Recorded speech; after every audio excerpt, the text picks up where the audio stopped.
masjid, langkah pertama menghapus dosa, langkah kedua mengangkat derajat. Maka tadi kita pun sampai ke masjid, lalu kita melaksanakan idza dakhala ahadukumul masjidah, kalau kamu masuk masjid fala yajlis, jangan duduk hatta yusalli raka'ataini, sampai salat 2 rakaat, salat sunat tahiyatul masjid. Setiap kening yang kita tempelkan ke lantai-lantai masjid itu nanti akan menjadi saksi di hadapan Allah Subhanahu wa taala. Man shalla subha fi jama'atin, siapa yang salat subuh berjamaah, kana fi dhimmatillah, maka dia dalam perlindungan Allah. Insyaallah kita hari ini semua dalam lindungan Allah Subhanahu wa taala. Man shalla subha fi jama'atin, siapa yang salat subuh berjamaah, faka'annama shallal laila kullah, dia dapat pahala seperti salat sepanjang malam. Man shalla subha fi jama'atin, siapa yang salat subuh berjamaah, summa qa'ada yadhkurullah, lalu dia duduk berzikir mengingat Allah, tidak keluar masjid, hatta tatlu asy-syamsu, sampai terbit matahari. Terbit matahari ini, subuh ini di Semarang jam 5:11.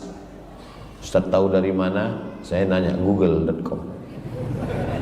Tidak boleh sholat saat terbit matahari, saat tergelincir matahari, saat tenggelam matahari, karena itu disebut dengan waktu qarnai syaitan, 2 tanduk setan. Saat matahari terbit, datang setan menghampiri, nah, jadi waktu tanduk setan.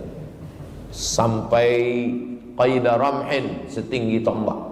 Menurut ilmu astronomi, setinggi tombak itu 12 menit. Jadi 5:11 tambah 5:12 tambah 12 menit, lebih kurang 5:25, kita sudah lewat waktu terlarang, sudah boleh sholat sunat isyraq 2 rakaat.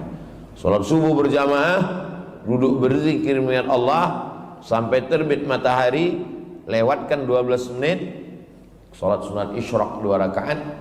Faka'annama kanat lahu ka ajri hajjatin wa umrah, dapat pahala seperti haji dan umrah. Jadi kita insyaallah subuh ini dapat pahala haji dan umrah. Hadisnya ada Sunan At-Tirmidzi, status hadis hadisun hasan, tidak ada ikhtilaf antar ulama tentang hadis hasan. Lalu kemudian dilaksanakannya sendiri-sendiri, tidak berjamaah. Nanti ketika bapak ibu sholat sunat isyraq 2 rakaat, saat semuanya sholat, disitulah pulang. Mudah-mudahan amal kita ini diridhoi Allah Subhanahu. Allahu nurus samawati, cahaya langit dan bumi. Mathalu nurihi kamishkatin fiha misbah, seperti dinding yang dilobangi, lalu di lubang itu ada cahaya. Tempat meletakkan lampu zaman dulu, sebelum ada lampu gantung, maka dinding ini dilobangi, mishkat namanya, diletakkan cahaya, lampu di sana. Al-misbah fi zujajah, lampunya itu di dalam kaca. Az-zujajatu ka'annahu kaukabun durriyun, seperti bintang yang bercahaya. Yuqadu min syajaratin, cahayanya itu dari kayu, dan kayunya itu yudhi, cahaya la syarqiyah wala gharbiyah, cahayanya rata, tidak timur tidak ke barat, sampai memenuhi semuanya. Ini semua adalah perumpamaan, karena Tuhan bukan cahaya. Allah itu walam yakul lahu kufuwan ahad, laisa kamitslihi syai'un. Jangan nanti ketika malam berzikir, saya Ustaz Somad dalam zikir saya tadi malam jam 2, tiba-tiba saya lihat di kamar saya cahaya. Di mana cahayanya? Di tubuh istri saya. Itu bukan Tuhan. Istrimu sedang memeriksa handphonemu.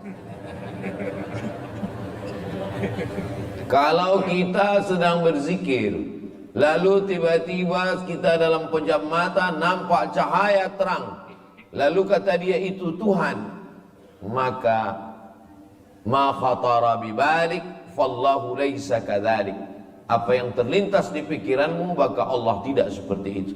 Itulah pentingnya kita mengkaji tauhid. Maka disusunlah oleh Imam Abul Hasan Al-Asy'ari yang disebut dengan sifat 20. Sifat 20 itu bukan batasan. Kenapa Allah dikaji dalam sifat 20? Memangnya sifat Allah itu cuma 20? 20 itu bukan sifat batasan. 20 itu adalah sifat yang disusun ulama untuk melakukan fit and proper test terhadap Tuhan. Sekarang ini yang mau jadi Tuhan itu menurut survei ada 4.000. Semuanya mau jadi Tuhan. Bagaimana cara menyeleksinya? Mana yang lulus, mana tidak? Yaitu sifat 20 itu. Jadi kalau ada orang mengaku melihat Tuhan, Tuhannya itu kata dia cahaya terang benderang dia lihat tadi malam. Dan cahaya itu berkata, jangan sholat lagi, karena kau sudah kuangkat menjadi wali. Bagaimana untuk menyatakan itu Tuhan atau tidak? Kembali pada sifat 20. Orang yang ngaji sifat 20 dengan satu sifat saja terbantahkan bahwa yang dia lihat itu bukan Tuhan. Dengan sifat apa?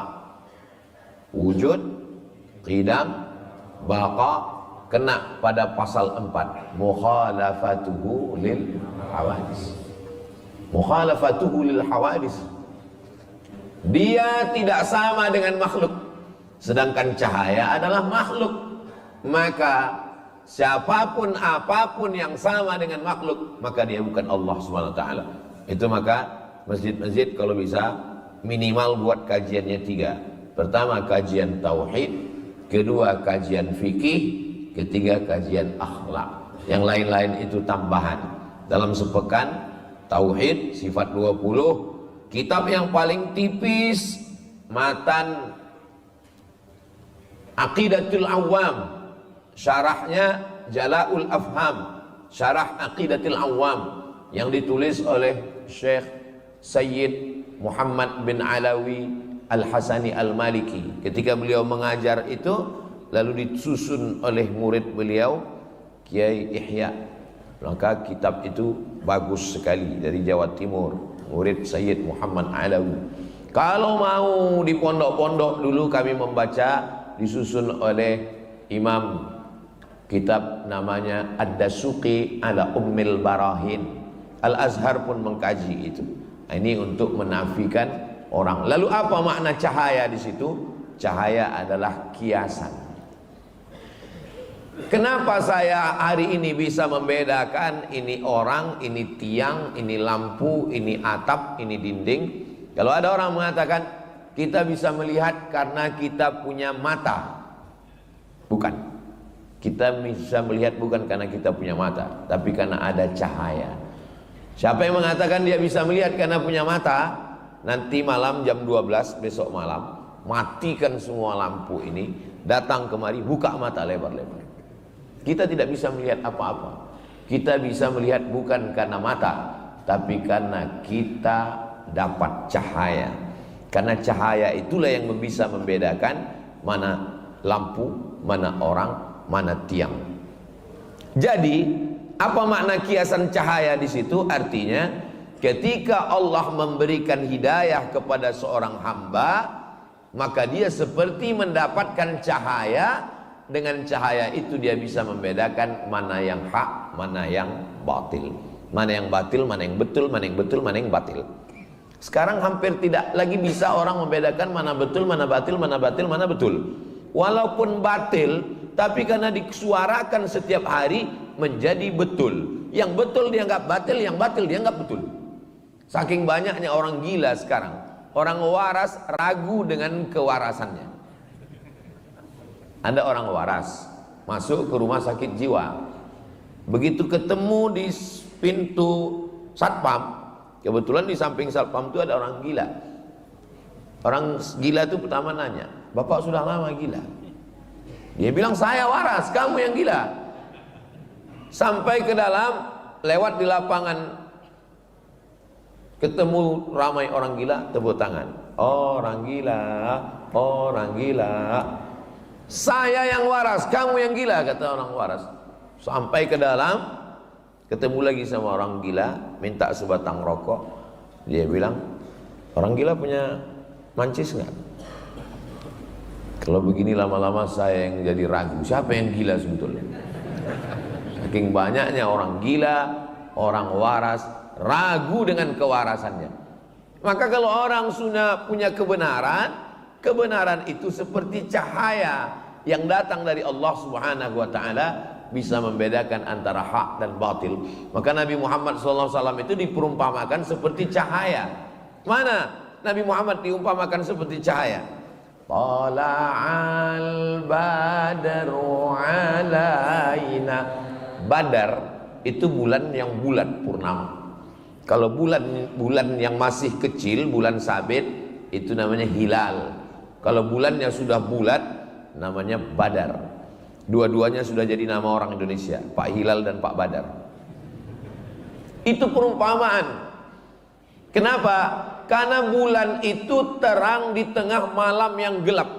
Ketika malam gelap, musyrik, kafir, jahiliyah, Abu Jahal, Abu Lahab, datanglah Badar. Makanya seorang munsyid yang melantunkan nasyid dari Mesir, Syekh Atif, melantunkan dengan Qamarun yang diviralkan bersama Habib Umar. Saat ada Habib Umar, beliau berdiri melantun dengan Qamarun, Qamarun, Qamarun sidnan Nabi, Qamarun wa jamil, wa jamil, wa jamil sidnan Nabi, wa jamil. Qamarun, bulan. Bulan adalah cahaya.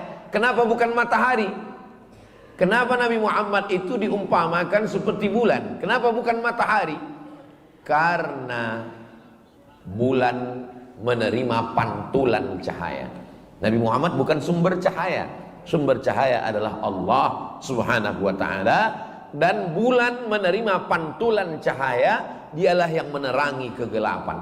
Itu pun makna kiasan. Karena kalau kita katakan Nabi Muhammad itu bulan, berarti Allah itu matahari.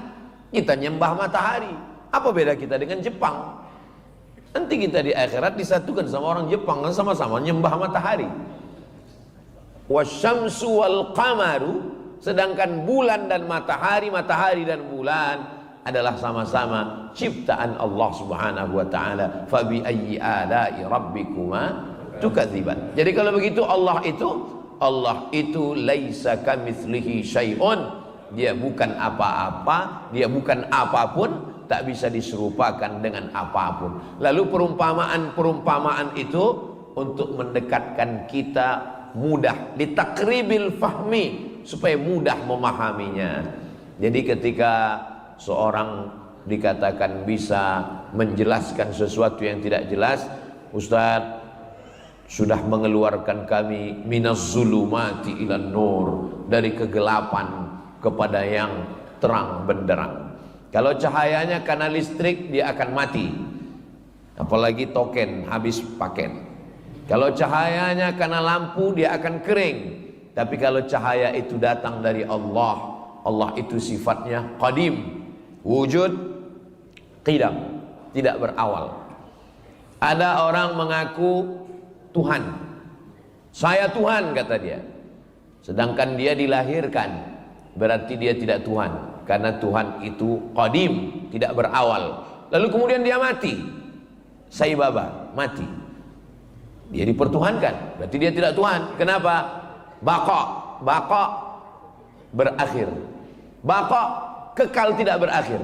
Wujud, qidam, baqa, mukhalafatuhu lil hawadis, qiyamuhu binafsihi. Nah, jadi mengkaji tauhid adalah untuk mengeliminasi semua yang bukan Tuhan, yang tidak layak, sampai pada puncaknya kita bertauhid la ilaha illallah. Lalu kemudian ketika Imam Al-Ghazali mampu mengalahkan keinginan dirinya, saya maunya subuh ini tidur sampai jam 8 karena hari libur, mau balas dendam Senin, Selasa, Rabu, Kamis, Jumat. Kapan lagi menikmati hidup? Hidup hanya sekali, tidurlah sepuas hati. Tapi Allah mau saya bangun jam 4 untuk persiapan mandi, sholat sunat wudhu, sholat sunat taubat, sholat sunat tahajud, sholat sunat hajat, sholat sunat witir, nunggu azan subuh. Kalau diperturutkan keinginan saya maunya balas dendam, tidur sampai pagi. Tapi keinginan Allah, saya mesti bangun untuk sholat subuh. Saat itu ada dua keinginan, keinginan Allah dengan keinginan saya. Siapakah yang mesti dikalahkan? Ada orang selalu mengalahkan keinginannya, tapi ada orang, ya kita harus adil Pak Ustadz, sekali-sekali Allah juga mesti mengalah. Ketika saya mengalahkan keinginan saya, yang saya ikut adalah keinginan Allah, bertemunya keinginan saya dengan keinginan Allah, bahasa Arabnya taufik. Makanya selalu diucapkan semoga kita semuanya mendapat taufik. Lalu semua orang mengatakan alhamdulillah, ibu-ibu mengatakan alhamdulillah. Ada satu ibu diam aja, ditanya sama temannya, tadi saat semua bilang semoga dapat taufik, kamu kok diam aja? Saya sudah dapat gitu. Rupanya nama suaminya Pak Taufik. Mohon maaf Pak Taufik, diantar sini. Taufik artinya mampu mengalahkan keinginan sendiri, ikut keinginan Allah dalam segala hal. Saya maunya makan banyak, Allah tidak mau makan banyak. Kamu jangan makan banyak, kata Allah. Kulu, makanlah. Washrabu, minumlah. Wala tusrifu, jangan makan banyak. Ketika saya mampu mengalahkan nafsu makan saya dengan ikut keinginan Allah, saat itu sedang mendapatkan taufik. Alhamdulillah, subuh ini sudah mendapatkan taufik. Kenapa? Saya kalahkan keinginan saya, lalu saya ikut keinginan Allah. Nanti pas makan, saya kalahkan keinginan saya ikut kemauan Allah. Alhamdulillah. Pas menikah, maunya yang matanya biru, rambutnya rambut jagung, tinggi semampai. Tapi kata Allah bukan itu.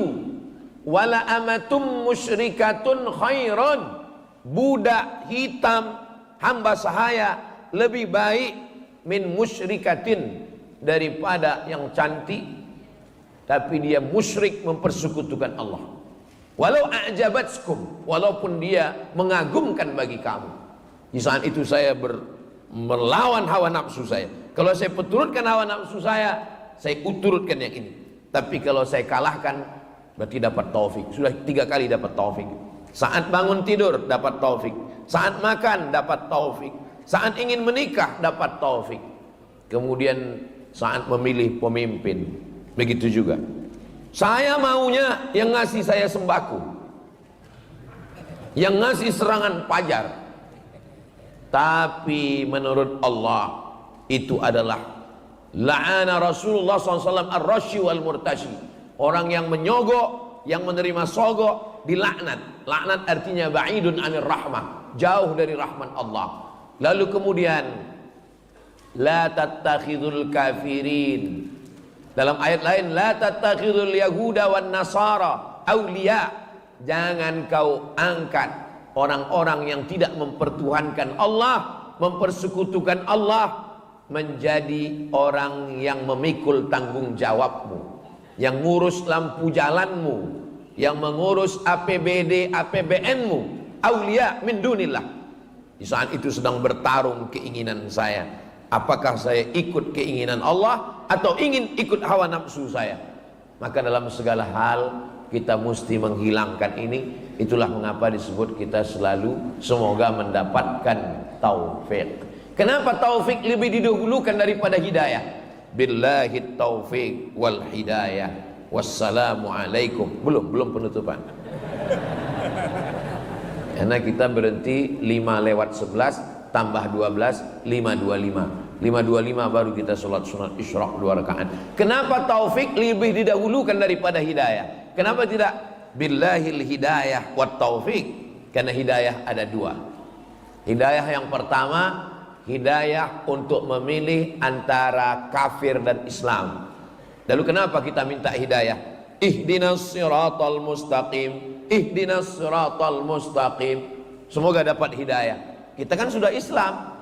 Hidayah pertama kita sudah dapat, insya Allah, hidayah Islam. Amin.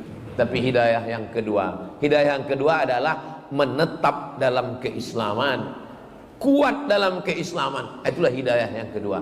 Lalu kenapa yang disebut dalam ini? Semoga mendapatkan taufik dan hidayah. Setelah kita mendapatkan taufik bangun jam 4, walaupun ada jam 2, jam 3. Setelah mendapatkan taufik makan tidak terlalu banyak, ikut Allah. Setelah mendapatkan taufik menikah dengan orang beriman. Setelah mendapatkan taufik memilih pemimpin yang beriman. Lalu kemudian dia istiqomah dalam itu. Itu yang disebut dengan hidayah. Kalau tidak nanti orang bingung. Kenapa kita subuh minta hidayah? Ihdinas siratal mustaqim, ihdinas siratal mustaqim. Di Masjid At-Taufik ini 3 kali lagi minta hidayah. Allahumma hdina fi man hadait. Hidayah apa? Kita kan sudah Islam. Hidayah menetap dalam kebenaran. Doakan supaya Ustaz Somad yang ceramah ini dapat dua-duanya, taufik dan hidayah. Inilah tulusnya jamaah ini. Padahal yang saya minta kan saya. Kenapa mereka semuanya setuju amin? Karena ketika kita mendoakan saudara kita, Allah kirimkan malaikat.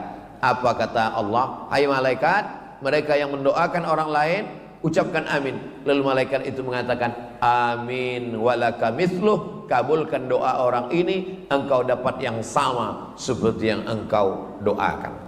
Man qara'a surat al-kahfi, siapa yang membaca surat al-kahfi, pagi Jumat, siang Jumat, sore Jumat, petang Jumat, malam Jumat, sebelum azan maghrib hari Jumat, adha'a lahu min nur, cahaya lagi, Allah berikan dia cahaya, ma bainal jumu'ataini, sampai Jumat berikutnya. Cahaya apa yang dimaksud? Apakah mukanya jadi bercahaya? Itu Ultraman. Cahaya apa yang dimaksud ini? Cahaya bisa membedakan antara yang hak dengan yang batil. Makanya siapa yang menghafal surat Al-Kahfi, membaca surat Al-Kahfi, tidak sanggup semua minimal ujung-ujungnya, maka dia selamat diantaranya dari fitnah Al-Masih Ad-Dajjal. Kenapa ada Al-Masih ujungnya Dajjal? Karena ada Al-Masih yang original, ada Al-Masih yang KW. Yang KW itu disebut dengan Al-Masih Ad-Dajjal. Ada orang jual gelas emas, bejana emas, namanya wi'a zahab, wi'a bejana, zahab emas, wi'a zahab bejana emas. Yang satu lagi jual mirip seperti emas, tapi dia kasih tahu, mohon maaf ya Pak Ustadz, ini bukan emas, ini cuman sepuh, disepuh dengan warna emas. Maka orang Arab menyebutnya wi'a mudajjal. Jadi jangan katakan nanti ini ada gelang, ini gelang emas, yang ini gelang dajjal. Bukan, mudajjal di situ artinya tidak asli, tidak original. Jadi jangan nanti ada Ustadz, kan ada Ustadz Somad, ada orang yang bilang ini Ustadz Somad dajjal. Mirip Ustadz Somad. Dia mirip seperti Nabi Isa. 3 sifat dia mirip seperti Nabi Isa. Saat dia suruh langit, apa kata dia? Ya sama imtiri, wahai langit turunkan hujan. Betul-betul turun hujan. Dia katakan ke tanah, ya ard umbuti, wahai bumi tumbuh tanaman. Lalu kemudian ada orang mati, dia katakan, ya mayyit qum, wahai mayat berdiri, langsung tegak. Lalu semua orang mengatakan dialah Al-Masih. Padahal dia Al-Masih Dajjal. Dia bukan Al-Masih yang asli.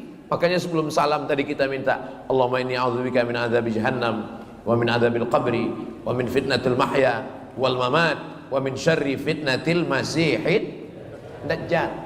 Sekarang Al-Masih Ad-Dajjal itu belum datang. Yang datang-datang itu sekarang baru Al-Masih Ad-Dajjal KW 99. Itu aja banyak yang tertipu orang. Bagaimana kalau yang Al-Masih Ad-Dajjalnya itu betul-betul datang? Nauzubillah. Mudah-mudahan kita terpelihara, terjaga. Kalau bisa sebelum dia datang kita udah mati duluan. Ini banyak orang yang nantang-nantang, mana Dajjal itu, mana? Malah ada yang ngejek-ngejek. Ustaz katanya manusia bisa ke bulan, bisa ke planet. Terus nanti kalau semua pindah ke Mars, Dajjal di sini kecewa dong. Ada tuh saya tonton di video. Jadi sekarang orang jadikan agama ini sebagai lucu-lucuan. Sampai masanya nanti dia datang yang benar-benar serius baru dia tahu. Saudaraku yang dimuliakan Allah Subhanahu wa taala, maka cahaya ketika kita bisa mengalahkan hawa nafsu. Di zaman Umar bin Khattab ada seorang laki-laki yang bisa tahu apa yang niat tamunya datang. Tamunya datang, dia kasih tahu, kamu pasti mau melakukan ini. Lalu kemudian datang Umar bin Khattab. Kata dia, Umar bin Khattab, kamu datang pasti mau membunuh saya. Kata Umar bin Khattab, kamu tahu dari mana? Kamu masuk Islam, kata Umar bin Khattab. Kata dia, tunggu 3 hari. Karena memang dalam Islam tunggu 3 hari. Lalu kemudian setelah 3 hari dia datang kepada Umar, dia katakan asyhadu an la ilaha illallah wa asyhadu anna muhammadar rasulullah. Riwayat ini diceritakan oleh Syekh Ali Jum'ah. Ketika ditanya kepada dia, kenapa kamu bersyahadat setelah 3 hari? Karena saya selalu melawan hawa nafsu saya. Kalau nafsu saya mengatakan makan, saya enggak makan. Kalau nafsu saya mengatakan pergi, saya tidak pergi. Kalau nafsu saya mengatakan perang, saya tidak perang. Apapun yang dikatakan hawa nafsu saya lawan. Akhirnya saya bisa melihat sesuatu yang tidak dilihat manusia. Ini jawaban kenapa pendeta-pendeta yang tidak makan, tidak minum, tidak menikah, firasatnya tajam. Kenapa? Karena siapapun yang melawan hawa nafsunya, firasatnya akan tajam, bisa melihat sesuatu yang tidak dilihat manusia biasa. Itu terjadi pada Umar bin Khattab. Lalu kemudian ditanya ke dia, kenapa kamu masuk Islam? Karena hawa nafsu saya mengatakan jangan masuk Islam. Lalu saya lawan, asyhadu an la ilaha illallah wa asyhadu anna muhammadan rasulullah. Jadi kalau ada di antara kita ini bercita-cita, cita-citanya nggak terlalu tinggi, cuman ingin tahu tamunya mau apa. Udah aja, nggak usah makan, nggak usah minum, tapi kue yang udah dapat boleh dimakan. Jangan gara-gara ini Ustadz ini kayaknya nyindir, jangan. Tapi kalau mau tahu tamunya mau apa, jangan dulu, tahan dulu. Apapun yang bisikan hawa nafsu jangan. Seandainya Ustadz Abdul Somad dikasih Allah kemampuan untuk tahu hati orang, tahu niat tamu mau apa, Ustadz mau atau enggak? Saya enggak mau. Kenapa? Karena dengan tahunya saya niat tamu itu, saya lah jadi enggak tulus. Saya jadi tahu tamu ini mau minta endorse mau pilkada misalnya. Lebih baik saya enggak tahu niat tamu itu apa, sehingga saya bisa kasih dia minum, saya bisa ngobrol dengan nyantai, lebih baik. Makanya sebagian wali-wali Allah yang melawan hawa nafsunya, lalu disingkapkan Allah rahasia. Disingkapkan itu namanya kasyaf. Kasyaf artinya tirai yang tersingkap. Begitu tersingkap dia jadi tahu, langsung dia lawan hawa nafsunya yang katanya jangan makan, dia langsung makan. Supaya apa? Supaya tertutup kembali. Lebih baik tertutup daripada nampak.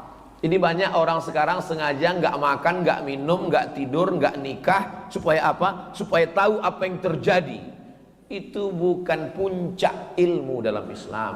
Puncak ilmu adalah mendapatkan cahaya sehingga bisa membedakan mana yang hak, mana batil, mana betul, mana batil, mana benar, mana salah.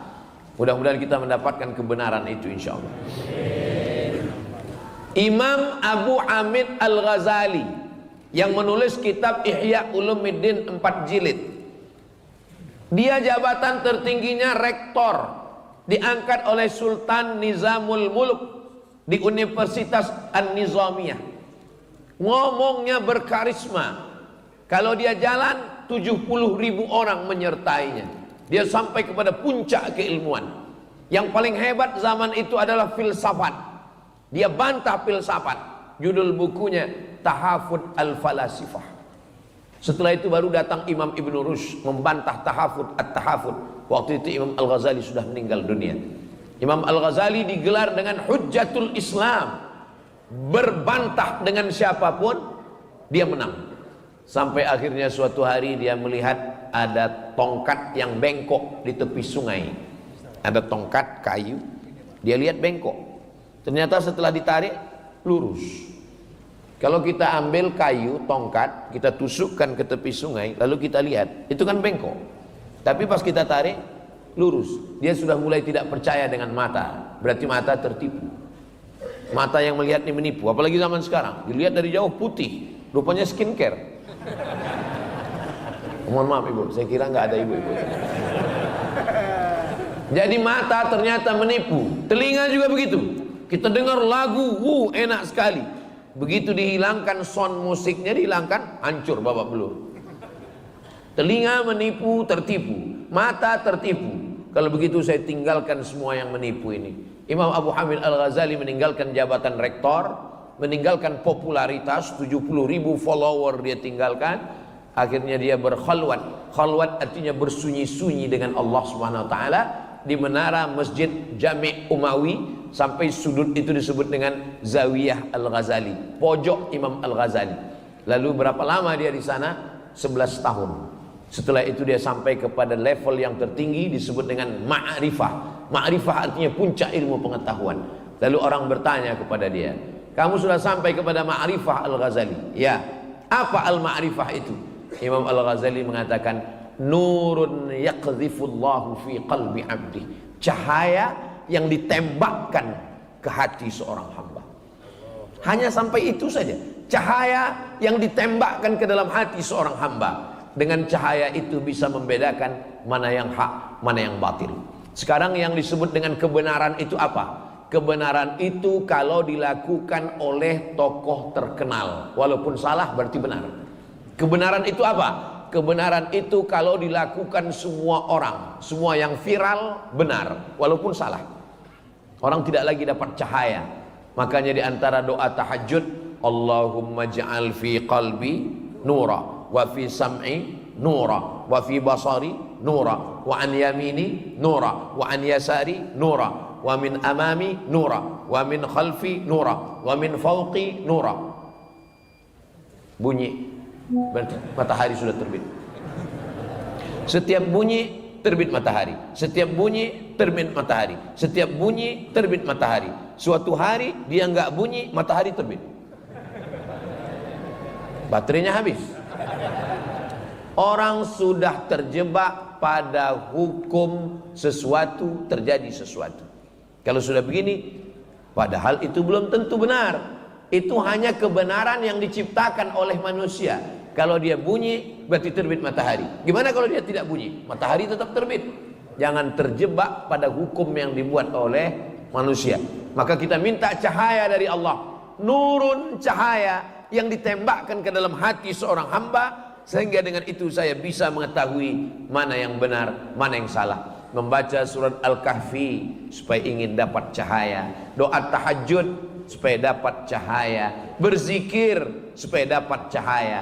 Cahaya yang dimaksud adalah cahaya kebenaran, sehingga kita bisa memilah dan memilih mana rambut, mana hijau, mana asli, mana palsu, mana Al-Masih Isa, mana Al-Masih Dajjal. Mudah-mudahan kita sampai hari ini, sampai anak cucu kita, sampai hari kiamat dapat cahaya itu insyaallah. Nah, siapa yang sudah dapat cahaya, jaga. Dengan apa menjaganya? Dengan berjamaah. Jangan sendirian. Man syadza syadza finnar. Siapa yang sendirian masuk neraka. Alaikum bil jamaah. Hendaklah kamu berjamaah. Iyyakum wal furqah. Jangan sendirian. Jamaah itu ada pemimpinnya. Idza kuntum thalathatan fi safarin. Kalau kamu 3 orang musafir, falyu'ammirahum ahadahum. Maka angkat satu pemimpin. Saya selama 4 hari ini musafir. Jumat, Sabtu, Ahad, Senin pulang. Memang Jawa Tengah jatahnya setahun 4 hari. Sumatera Utara 4 hari. Sumatera Barat 4 hari. Kalimantan 4 hari, Sulawesi 4 hari, Brunei 4 hari, Sabah 4 hari, Sarawak 4 hari. Di luar itu saya tidak datang. Mohon maaf, beribu maaf. Saya mohon maaf kepada sedulur, sederek, sedoyo penjenenganipun. Kalau saya nggak datang bukan angkuh, bukan sombong, karena memang sudah bagi 4 hari. Lalu banyak orang yang heran, nanya-nanya, kenapa Ustadz 4 hari ke Jawa Tengah di musim-musim pilkada ini? Saya nggak tahu waktu nyusun itu dulu kalender, karena kita nggak koordinasi dengan KPU. Nah, selama 4 hari ini siapa imamnya? Siapa pemimpin saya? Pemimpin saya adalah Ustadz Yunus. Makanya ketika ketemu dengan Habib tadi malam, Ustadz Somad nanti mau ke Solo, iya, mampir ke pondok ya. Mohon maaf Habib, saya koordinasi dulu dengan imam saya. Kenapa? Karena saya dalam perjalanan ini saya nggak tahu di mana Solo, di mana Karanganyar, di mana Semarang, di mana Kudus.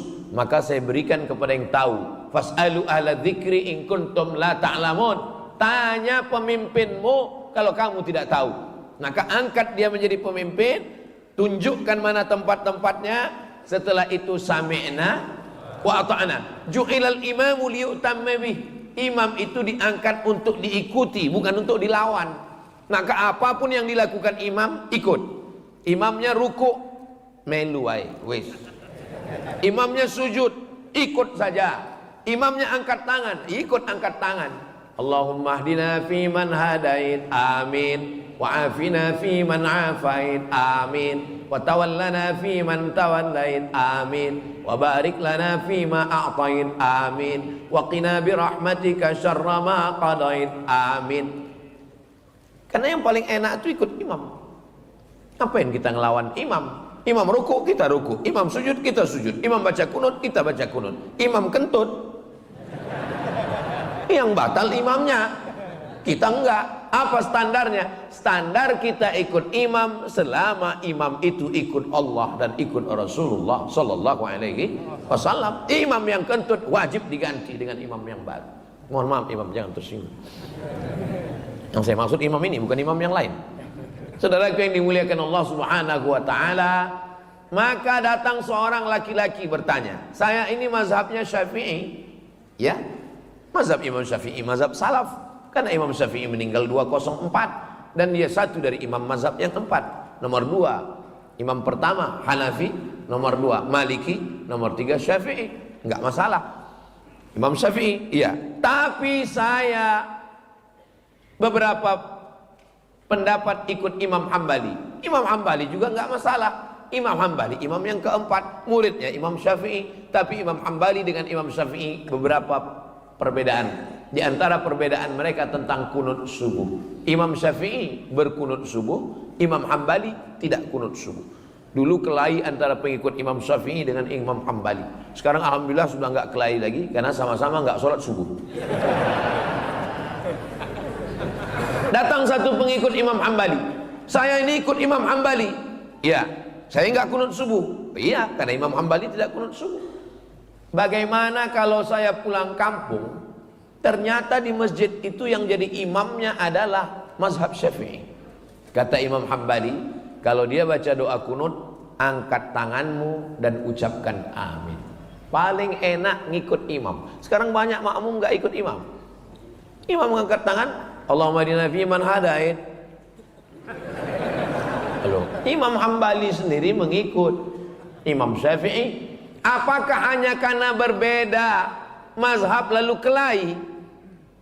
Coba baca dalam manaqib Imam Hambali, Imam Ahmad bin Hanbal, meninggal tahun 241, makamnya di Baghdad. Apa kata Imam Ahmad bin Hanbal? Da'autu lisyafi'i fi salati 40 sanah. Saya mendoakan Imam Syafi'i dalam solat saya 40 tahun. Dalam solat, bukan di luar solat, bukan setelah solat. Dalam solat saya doakan Imam Syafi'i. Bunyi doanya, Rabbil firli wali walidayya wali Muhammad bin Idris Asy-Syafi'i. Padahal mereka berbeda. Saya tidak minta bapak ibu doakan saya 40 tahun, tidak 4 tahun, tidak 4 bulan, tidak 4 hari, tidak 4 kali. Sekali pun jadilah. Rabbil firli wali walidayya wali Abdus Somad. Ampunkan aku, ampunkan kedua orang tuaku, ampunkan Ustadz Abdul Somad. Sekali bisa alhamdulillah, sekali enggak bisa. Ini Semarang ini dekat laut kan? Saudara yang dimuliakan Allah Subhanahu wa taala, maka berbeda mazhab selama ada dalilnya ikutilah. Ulama besar Saudi Arabia namanya Syekh Ibnu Utsaimin. Lalu ditanya sama jamaahnya, Syekh Ibnu Utsaimin, ya. Apa hukumnya membacakan Yasin pada orang yang sakratul maut? Yasin wal Qur'anil Hakim innaka laminal mursalin ala siratim mustaqim. Kata Syekh Ibnu Utsaimin, ada hadis bunyinya inna likulli syai'in qalban, segala sesuatu punya hati. Wa qalbul Qur'an Yasin, hatinya Al-Qur'an adalah Yasin. Iqra'uha ala mautakum, bacakan kepada orang yang meninggal. Ulama yang mengatakan hadis ini sahih, maka dia bacakan, maka perbuatannya itu sunnah, karena menurut dia ini hadisnya sahih. Orang yang tidak mengakui hadis ini, dia mengatakan perbuatan itu bid'ah. Artinya apa? Satu perbuatan bisa sunnah menurut sebagian orang, bisa bid'ah menurut sebagian orang. Tidak sepakat orang. Jadi kalau saya ditanya, menurut Ustaz Somad, membacakan surat Yasin untuk orang meninggal itu apa? Menurut saya sunnah, karena saya mengikut ulama yang mensahihkan hadis itu. Tapi menurut teman saya itu bid'ah. Iya bid'ah menurut dia, dia tidak bisa bid'ahkan saya. Karena kalau dia katakan Abdul Somad kau pelaku bid'ah, bid'ah berarti dolalah, dolalah berarti finnar. Itu sama artinya dia berkata kau Abdul Somad masuk neraka, nerakaku bukan nerakamu. Bagi engkau aku bid'ah, tapi tidak. Ada hal-hal yang kita sepakat. Kalau kita tidak sepakat dengan sesuatu, maka itu disebut dengan khilafiyah. Ini perbedaan mazhab, tapi sholat subuhnya wajib. Masalah kunutnya khilafiyah, masalah usollinya khilafiyah, masalah zikir setelah sholat menurut mazhab Hambali jahar, subhanallah, subhanallah, subhanallah. Menurut mazhab Syafi'i jahar untuk ngajar makmum. Kalau makmumnya sudah paham, sir.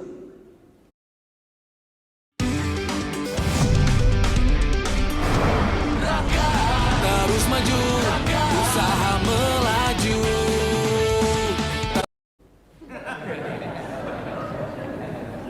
Ustaz Somad kalau jadi imam zikirnya jahar apa sir? Saya jahar. Kenapa jahar? Karena makmum saya 3. Yang pertama mu'allaf yang baru masuk Islam, dia nggak tahu bacaannya. Yang kedua anak kecil yang datang, anak kecil. Setelah pulang nanti dia ditanya sama ibunya, tadi zikirnya apa nak? Nah dia nggak dengar. Kalau dia dengar pasti dia jawab subhanallah, subhanallah, subhanallah. Anak, masya Allah.